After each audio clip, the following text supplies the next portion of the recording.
2024 elections का माहौल है और मेरा एक मित्र है, कांग्रेस के सपोर्टर है, और उन्होंने कहा है इस बार राहुल गांधी जी जीतेंगे, अंबानी से पैसा लेकर मेरे तक पहुंचेगा। वेल्थ डिस्ट्रीब्यूशन की कोई स्कीम है उनके पास। तो भाई ये स्कीम क्या है? बीजेपी के पास है ऐसा कोई स्कीम? आप सोचिए, क्लास में दो बच्चे पढ़ रहे हैं, एक 95% लाता है और एक 30%। सपोज कीजिए वहां का टीचर है राहुल गांधी, उसने डिसाइड किया कि 95% के मार्क्स और 30% के मार्क्स दोनों को एवरेज आउट कर देते हैं। फर्स्ट सेमेस्टर में दोनों के 55-60 मार्क्स आ गए। बड़ा वाला तो खुश नहीं होगा, फेल होने वाला था वो खुश हो गया।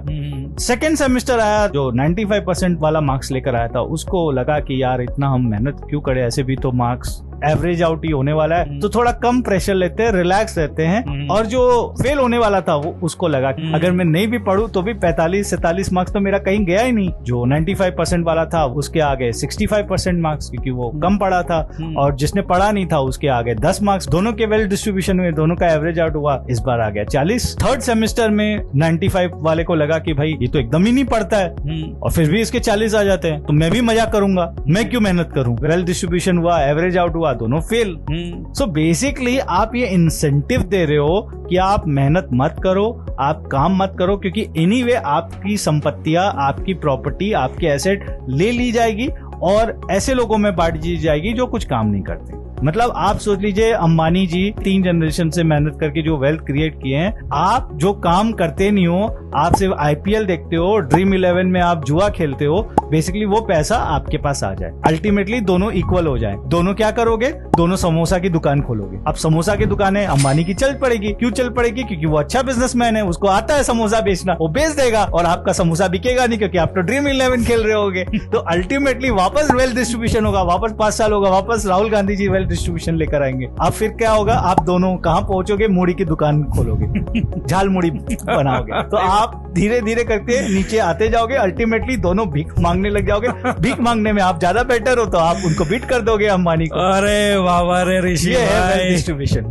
मतलब लास्ट में आपने ये समझा दिया कि भीख मांगने तक का नौबत आ जाएगा जिसमें आप बेटर हो। वेनेजुएला में यही हुआ था। Venezuela was one of the richest country. सबसे ज्यादा अगर क्रूड ऑयल है तो वेनेजुएला में है। उनके दिमाग में भी ये कीड़ा आया कि वेल्थ डिस्ट्रीब्यूशन करना चाहिए, let's not incentivize the good performance. सारे लोग वहां पर काम करना छोड़ दिए, सब कोई डिपेंडेंट ऑन गवर्नमेंट हो गए कि भाई गवर्नमेंट हमें स्टडीज देगा, एजुकेशन देगा, खाना देगा, इनकम देगा। जब आप काम नहीं करोगे और आपकी पॉपुलेशन अगर इंसेंटिवाइज नहीं होगी काम करने के लिए, तो ऑब्वियसली आपका वेनेजुएला वाला हाथ होगा। आज ये हालत है कि वेनेजुएला की करेंसी बुरी तरह से डिप्रिशिएट है, वहां पर इन्फ्लेशन एकदम ट्रिपल डिजिट, 4 डिजिट तक चला गया है। आप सोच लीजिए 1 किलो अगर आप वेजिटेबल भी लेते हो तो आपको मिलियंस ऑफ बॉलीवर लगता है। जो आपके यहाँ 50 रुपए में टमाटर आ जाते होंगे, वही वहां पर 5 मिलियन बॉलीवर्स पे 1 किलो टमाटर आएगा। So this is what happens with the wealth distribution. तो मुझे लगता है कि wealth distribution is not a right thing for India. We should work hard,